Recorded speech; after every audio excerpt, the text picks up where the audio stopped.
The Jehovah's Witnesses are a far more subtle cult in many ways than Mormonism, but their ideas will be recognizable to you if you've come this far in the series.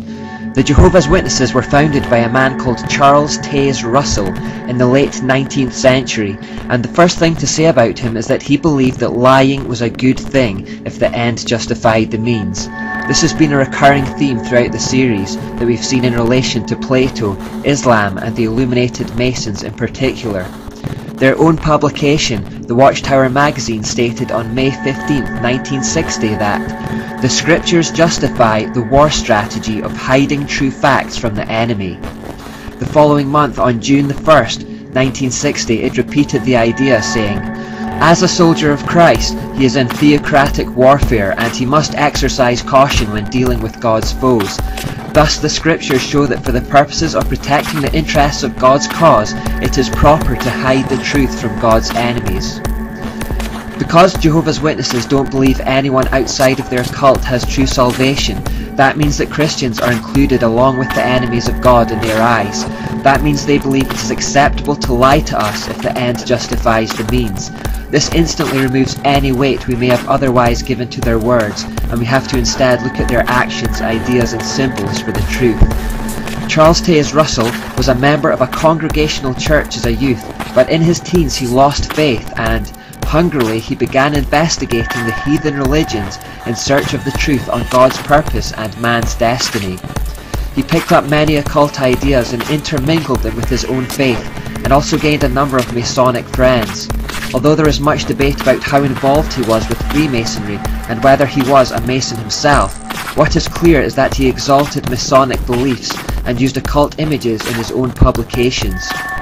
In a discourse he gave in 1913 called The Temple of God, he said, "I am very glad to have this particular opportunity of saying a word about some of the things in which we agree with our Masonic friends, because we are speaking in a building dedicated to Masonry, and we are also Masons. I am a Freemason. I am a free and accepted Mason, if I may carry the matter to its full length, because that is what our Masonic brethren like to tell us, that they are free and accepted Masons. That is their style of putting it. I trust we all are, but not just after the style of our Masonic brethren. We have no quarrel with them. I'm not going to say a word against Freemasons. In fact, some of my very dear friends are Masons, and I can appreciate that there are certain very precious truths that are held in part by our Masonic friends. I have talked to them at times, and they have said, 'How do you know about all of these things? We thought nobody knew anything about these things except those who had access to the very highest logic.'" Russell went on to use a Masonic name for God, saying, "I had been in conference with the great master workman, the Lord himself, and I have secret information. And so, if we talk to our Masonic friends about the temple and its meaning, and about being good Masons, and about the Great Pyramid, which is the very emblem they use, and what the Great Pyramid signifies, our Masonic friends are astonished. We are going to discuss free and accepted Masonry, the Bible Masonry, my dear friends." In both those quotations, his Masonic friends seem surprised that Charles Russell knows the same information they do. This goes further when Russell says, "You know our order is so secret we cannot know each other always. Is that not wonderful? I find that it is so with Masons also. Many Masons shake hands with me and give me what I know is their grip. They don't know me from a Mason. Something I do seems to be the same as Masons do. I don't know what it is, but they often give me all kinds of grips and I give them back. Then I tell them I don't know anything about it except just a few grips that have come to me naturally." Russell seems to be saying that somehow he knows about Freemasonry, but he doesn't know how he knows. It just comes naturally to him.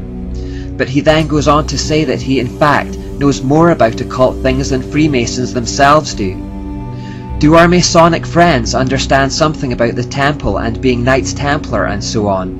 We more. This next quotation from that discourse is very telling indeed. "Blessed are your eyes, for they see. Not everybody has the hearing ear and the seeing eye.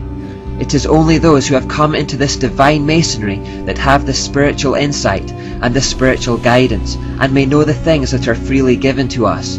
It is something that is freely given to one class and not intended for anyone else." Russell therefore had no problems in his followers joining Masonry, saying, If you feel that you want to become a member of the free and accepted order of Masonry and do not feel free and Masonic enough as a follower of Christ, God bless you.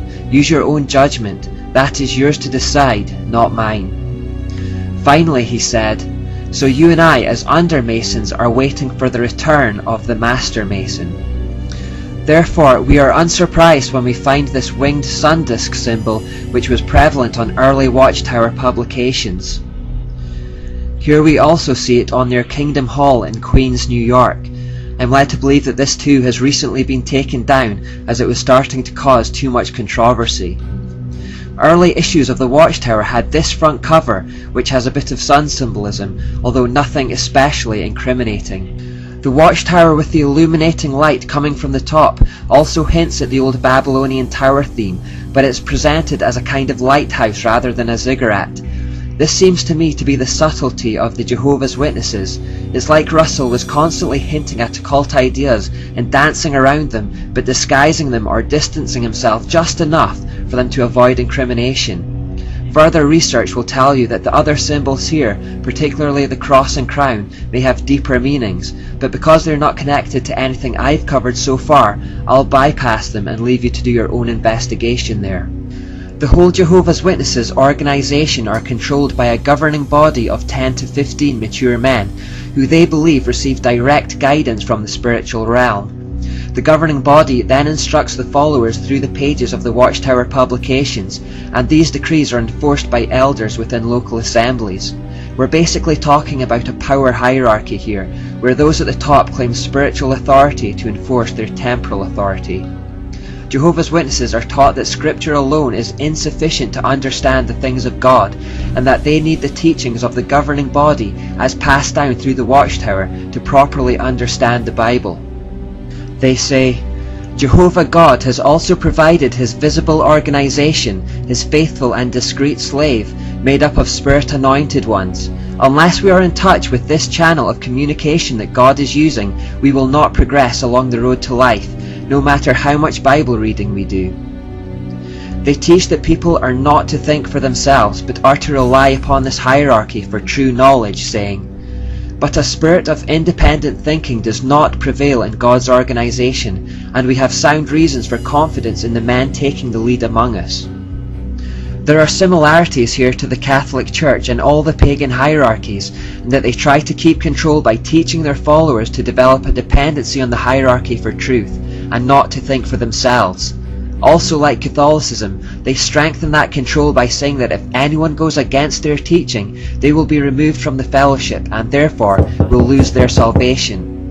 The use of guilt and fear to control the followers is enough to keep them towing the party line. Anyone who has tried to leave will know how controlling an organization it really is.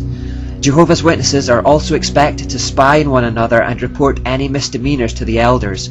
If they don't, they run the risk of being disfellowshipped themselves. People can be disfellowshipped for such things as speaking to a disfellowshipped person and reading material that hasn't been approved by the governing body. So in that we see the same old attempts to keep a firm grip on the information flows. Those information flows say that Jesus Christ is not God. Jesus Christ is a created being. The Archangel Michael is a god. That Christ's body was not resurrected. Why do the Jehovah's Witnesses have so many doctrines that are in common with the doctrines of demons? Well, as I mentioned, their governing body believes it is experiencing direction from the spiritual realm. They believe that direction to be angelic.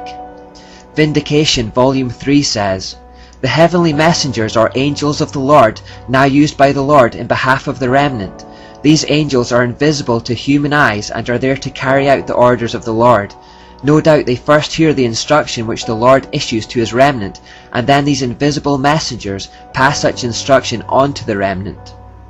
Raymond Franz, an ex-member of the governing body, confirmed in his book, Crisis of Conscience, that they made decisions not on the Bible or by prayer, but by this angelic direction. They claim these angels also direct the writing of the Watchtower magazine. The Lord used the Watchtower to announce these truths. Doubtless he used his invisible deputies to have much to do with it.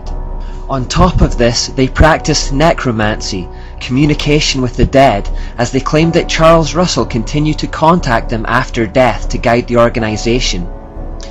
Though Pastor Russell has passed beyond the veil, he is still managing every feature of the harvest work. We hold that he supervises, by the Lord's arrangement, the work yet to be done. Also, hence our dear pastor, now in glory, is without doubt manifesting a keen interest in the harvest work, and is permitted by the Lord to exercise some strong influence thereupon. The Watchtower has made numerous false prophecies and set wrong dates that have come and gone. They have mistranslated the Bible, endorsed things like numerology, spiritism, necromancy, astrology and masonry. Clearly, whatever they are in contact with is not from God. Finally, this is a close-up of the inscription on Charles Taze Russell's grave. You may be surprised to see what kind of shape this grave takes. What is also significant is that there's a building in the background, and if we were to walk down the slope to the foot of the flagpole, we would see this. This is the Greater Pittsburgh Masonic Center. I need to keep repeating that no human beings are our enemies, and that these individual organizations are not our enemies. Keep looking beyond the princes of Tyre to see the King of Tyre. Our enemies are spiritual, not physical.